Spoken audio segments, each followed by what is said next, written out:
You're watching the award-winning GHS TV, a nationally recognized student television station.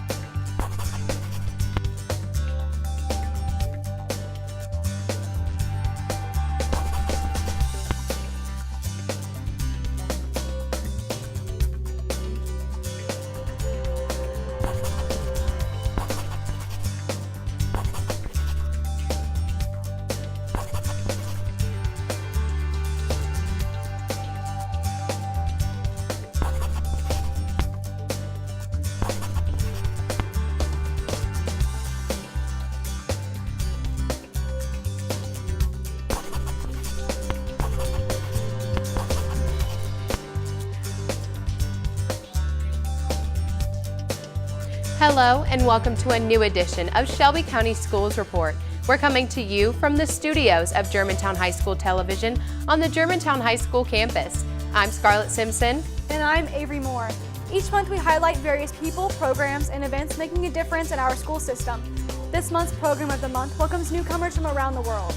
Parents will want to stay tuned for today's SCS Focus. Executive producer Allison Long is joined by Shelby County Schools Exceptional Children and Health Services.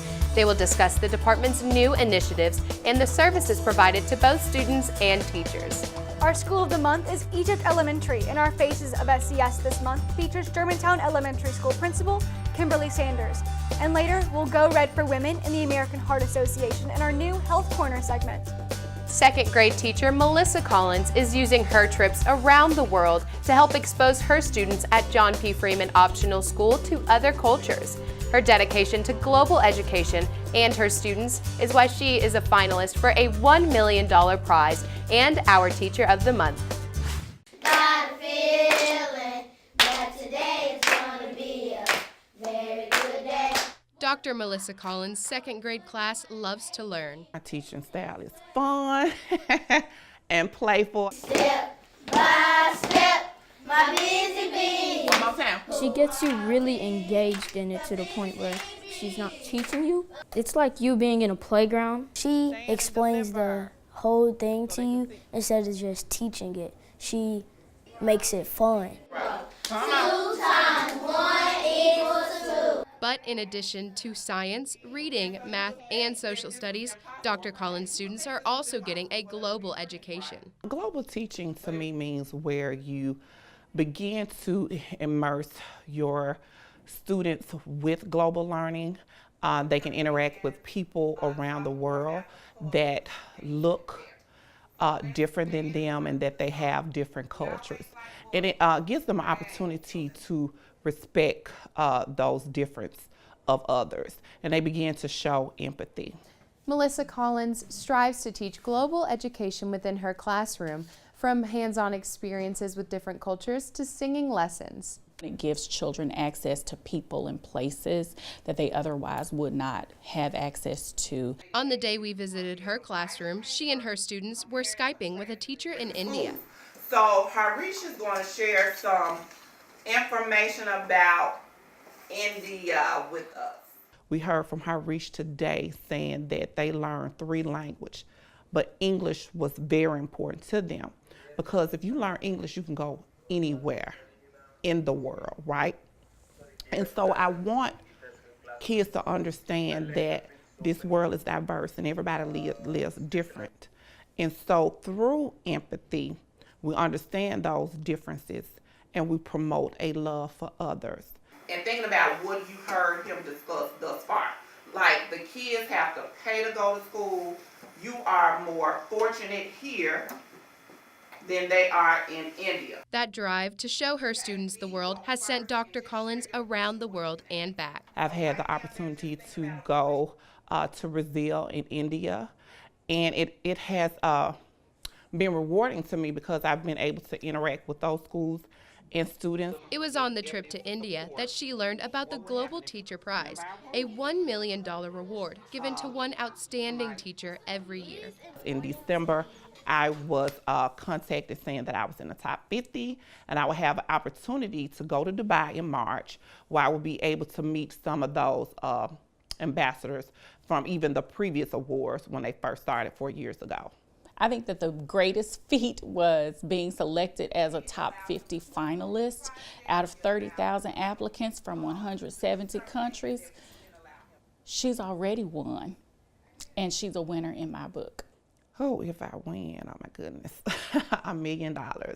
I would definitely do something for the community district and for my students surrounding STEM education.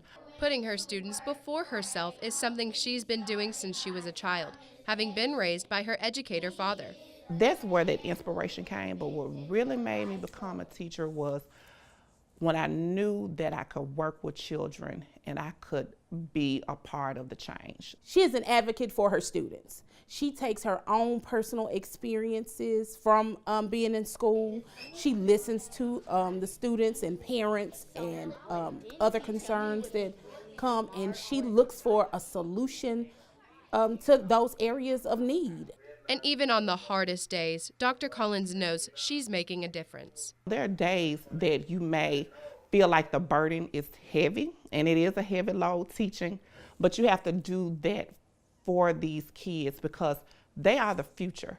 They hold the world at the palm of their hands, and you need to be able to give it to them. With the troubles of this world, troubles of this world, troubles of this mean or wicked world. Principal Kimberly Sanders has only been at Germantown Elementary for 1 year, but she's already putting her mark on the optional school. Find out how she's doing it in this month's Faces of SCS. What makes him look like a bear to you?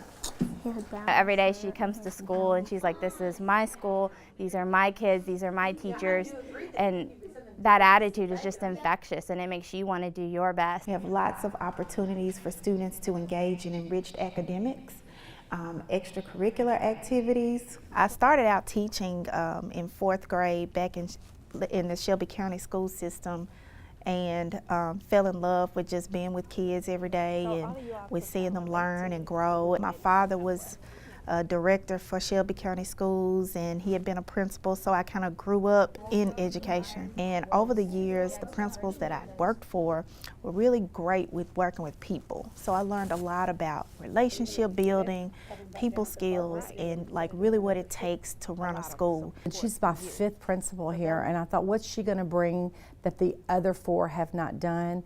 It's a big job. There's a lot of responsibility there, and it takes a special person, somebody who's patient and, you know, can really think things through. It takes a person that's really strong because sometimes you have to make really tough decisions. There are times when you have to have difficult conversations with people, but you've got to be able to have a heart too and a sense of empathy. She brought a lot. She is a tiny little thing that's just got so much going for her, and I liked her immediately, and I laughed and told her, you know, I wasn't really planning on liking you, and I love you. My principal, Mrs. Sanders, is very nice, and she makes us feel welcome back to the school. When she first came and they found out she was our principal, they were like, oh, that's the principal, because you could hear them talking in the hallway, or they're like, the principal just gave me high five. It excites them. Miss Sanders is very warm and affectionate, and I know at this age children thrive in that sort of environment. It protects us and it helps us learn and do fun things all at the same time. There is never a typical day in a school, but on a great even day, of course that could include anything from going out to receive students in the mornings to meetings, but the biggest part of the day is mostly spent with going into classrooms to work with teachers and students with instruction. I think it's very important for a principal to understand the teaching job. Well, she understands. She stood in our shoes before. Hold on, I saw a date on there. In order to do this job, you have to love children and love what you do.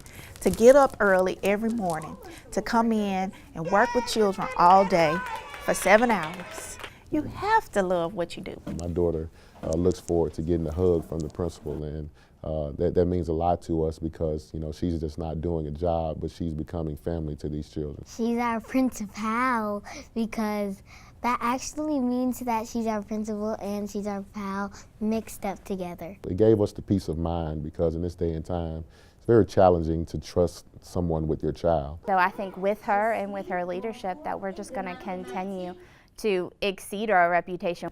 I want people to want to stand in line and just beg for space to come to school here because it's so great, and that every person that they talk to has such a great experience that they want their kids to go here too.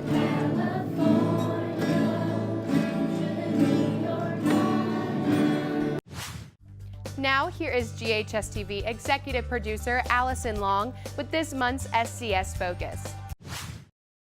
Thank you, Scarlett. This flu season has been one of the deadliest in years. That's why it's important to have easy access to a medical professional. Shelby County Schools offers minor medical services to both employees and students. Here to talk about these clinics is Dr. Sarah Strong, lead nurse practitioner for the Shelby County Schools Family Care Clinics. Thank you for joining us. Glad to be here. So can you tell us a little bit about the clinics, the locations, and services that are provided? Sure. We have 2 locations, one at 130 South Flicker Street, Memphis, Tennessee, and it's in the heart of the city of Memphis. And then we have another at 2800 Grace Creek Drive in Arlington, Tennessee. Okay. And at those clinics, we service the employees of Shelby County Schools. There are 2 separate types of facilities. You have a school-based facility and a family care center, is that correct? Can you tell us the difference between the 2? Okay, well, I'm speaking on the family care centers, okay. And we see the employees of Shelby County Schools and we see their dependents that carry the Cigna with Shelby County Schools. Okay. So we see the employees and their dependents that carry that insurance. And these centers function like a typical doctor's office? Exactly. We are similar to minor medical centers. We see sprains, strains, conjunctivitis, otitis media, everything. Minor, come see us. Okay. And who staffs the clinics? The clinics are staffed primarily by nurse practitioners and physicians. We also have medical assistants, and with that healthcare mix, we can meet your healthcare needs. So is this for usually just a one-stop shop? If there's follow-up care needed, would they be referred to someone else, or would you get your follow-up care at a family care center? Well, for some on-the-job injuries, we provide the follow-up care, but basically in our visits we see acute care visits. We also see new hire physicals and on-the-job injuries. And again, for the on-the-job injuries, we do provide referrals, but for the other populations, we do refer out, but it's not often. But the bonus for our clinics is that we also dispense medications. And so it is pretty much a one-stop shop. Mm-hmm. So if you need any type of medication, then you can get it at the family care center. You don't have to go to another pharmacy to Exactly. Okay. This year has been a terrible year as far as the flu is concerned. What have you observed in the clinics with students and staff and families as far as the flu? You're absolutely correct. We've seen so many cases of flu, and even with getting the flu shot, it only protects against so many strains. And so we're preaching prevention, good hand washing, covering your mouth when you sneeze, prevention, because we've seen 1 or 2 people come back with recurrent cases of flu. So we're preaching prevention in the clinics. Okay. Each month there's a healthcare initiative, and this month is Heart Health.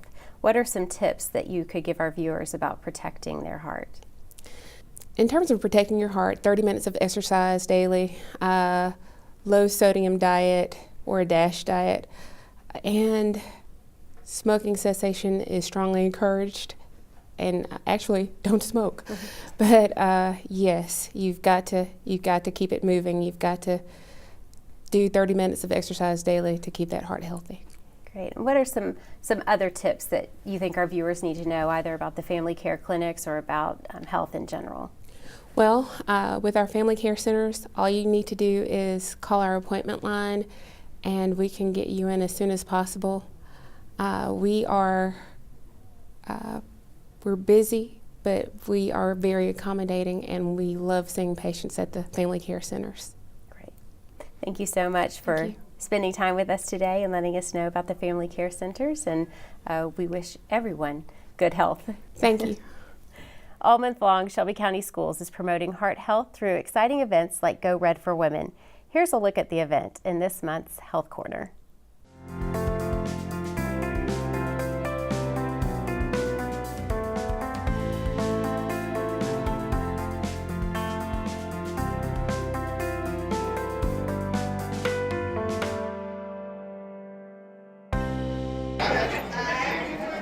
February is Heart Health Month. Heart disease is the #1 killer of women.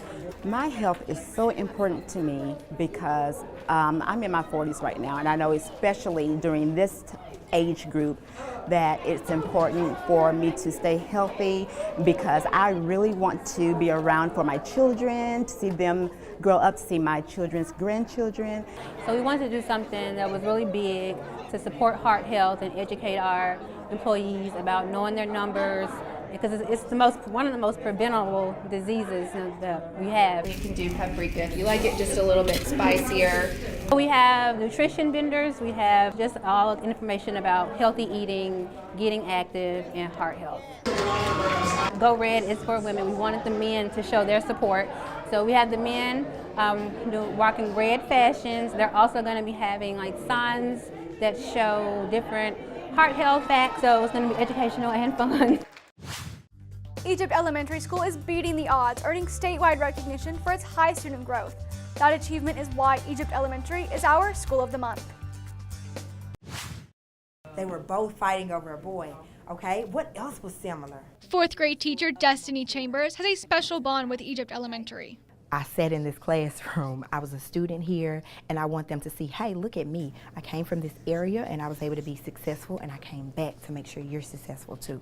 Success is what EES has seen the past few years, being named a reward school 2 years in a row for high student growth. A reward school means we scored in the top 5% in the state of Tennessee for growth. So out of all the schools in our state, our kids grew this year at a really high rate on the reading, math, and science Tennessee Radio Achievement Test this year. One of the keys to the school's success is the use of 2 new concepts to promote student development. We focus on having a growth mindset and not a fixed mindset. A growth mindset allows us to believe in ourselves through dedication and hard work. And every day I strive to be the best that I can be. So anytime they face a challenge in life, they'll never have to look at it from, this is too hard for me, I can't do this, or I'm not strong at this, or I'm not good at basketball, I'm not good at math. They can always think, I haven't learned it yet, but it's something that with practice, I can continue to get better at it. Why was he feeling invisible? Another concept is social imagination. How do we know it's not much help at first? Let's look at some of these pictures. One part of social imagination is perspective. One way we use perspective in our classroom is by putting ourselves in the character's position so we can see how the character is feeling. Egypt students love to learn. Teachers say they are very aware of where they stand academically. You know, we have always been transparent with our children from the very beginning, saying here is where we are, this is where we need to go. And so because they know it, they buy into it. And so they work even harder. And the children will ask, am I moving toward proficiency? Am I moving toward being advanced? Well, yes, you are. And then we talk about these are the things we need to do to continue to improve. When we learn things, it's like kind of like going to like college for me, because we learn hard things. In college, we're gonna have to learn hard things too. But it's not all work and no play. Egypt Elementary has clubs geared towards all types of students, and new clubs are added every year, like the Healthy Cooking Club. This year was the first year that we introduced the Healthy Cooking Club, and it was so amazing to see the kids really, really interested in it, because they were thinking like, we really need to find ways to learn how to cook things that are healthy. We have technology club, we have a STEM club here, step club, dance club. So we try to think about all the different things that our kids would be interested in academically. And then we also think about like what could help them build socially. And just as the teachers support the students, Egypt teachers support each other through vertical planning. And for this particular week, I know we have 2 standards that you've lifted out. As a 4th grade teacher, I can help the 3rd grade teacher with her ELA lessons, and then the 5th grade teacher can help me. So we all kind of see in line what each of the next grade levels will need. And we give constructive feedback to each other, and we help each other, and we give out ideas. I mean, it's so amazing that to hear something that you thought maybe was the right way to do something, and then your peers are able to say, well, hey, try this, and then I didn't think about that, and it helps out. For these teachers, the drive to see their students succeed is not only their job, it's personal. Not only do I love working here, I live in this community. So I've bought into the vision of this school, and our vision is to move our school forward. When I look at the news, I see a lot of crime. This area used to be a community where it was really proud, and we're working so hard in this community to continue to bring this neighborhood back to its success through the children, because they are the future. So if we make them become leaders, this neighborhood is going to rise again as well. New immigrant high school students now have a place all their own. The Newcomers International Center is Shelby County Schools' first English language center. In addition to English, these students will also get help adjusting to American culture in school and in the community. For Principal Gabriela Toro, it's a dream 7 years in the making. If you need help with like immigration or stuff like that, what are some things that we can get you help for? There is a lot of students, newcomers, that come into the country and are put into high schools, and then you don't see them anymore because there's not that help for them after 1 year. If they're 17, they're 18 the next year, and they drop out to go work. Alice and Charles are Jim's what? The center is actually a dream come true for me. About 7 years ago, I said we've got to have an ESL school. He's a husband, she is wife. I came at the tail end of this. I came when the idea was already formed and they were looking for the administration. I think that it's something that we've needed for a very long time. The center is actually doing something that within the community we didn't have. It's very much a safe haven for newcomers. That is correct. Our center is open to every newcomer. They have been in the country less than 1 calendar year. They're from 14 to 17 years old. It is an option for them. They don't have to, but it's the best option. I come from Honduras. Colombian. I'm from Colombia. I've been here 1 year. They weren't talking at all at the beginning. Their fear is speaking. Everybody's like, wow, how do you communicate with them? But it's very possible, whether it's through just hand gestures, whether it's through your tone, body language. Can a tree die? I'm a firm believer in encouraging kids and building that self-confidence so that learning is not scary. Learning is fun, and learning is making me grow. And oh my goodness, I've had this success. There's nothing that's going to hold me back or stop me now. I can learn anything. They try, and definitely our teachers and myself, we try. We speak to them in English. We'll go to Google Translate and try to translate everything we can, either in Swahili, even in French, so that our kids feel they're a part of this center. This center is very important for me for speaking more English and learn more math, science, history, this country. It takes hard work because this is completely out of their comfort zone. And I keep telling them, I've been there. I was 11 when I moved here, and I didn't speak English. I did not at all. So I've been where they are right now, and I told them it can be done. You've got to practice your English. This is the safe place. School is the safe place. We're working with reframing the students' mentality that there is that instant fix of I could go out and earn money this weekend working, whether it's waiting tables, whether it's roofing or painting. In the morning, I come to school. In the afternoon, I go to my work. I work in the subway. They want to go to work. And I keep telling them, I want you to go to school, finish this year, so that you can say, I went to school, in high school, and I learned English. They want to keep going, they want to get their degrees. I see a very important graphic design and make video games. I want to go to the university in engineering in systems. We're in the business of educating people and helping people. Mount Rushmore. Our teachers are definitely passionate about what they do. I think none of them are here for simply a paycheck. They're fully loaded, they're fully invested into really equipping these kids with the skills that they need to, you know, survive day-to-day life in the United States. It cannot reproduce. It cannot have babies. To teach science is something I am also very passionate about, I enjoy, and to be able to do it in this environment where we are teaching those English skills, it's a double plus for me. We have been very fortunate.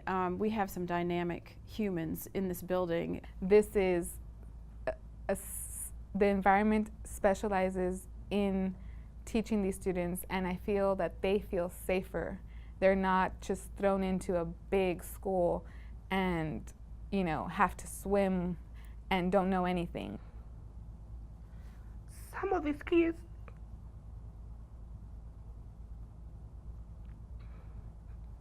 don't have dreams. And my job is to build them a dream that they can finish their education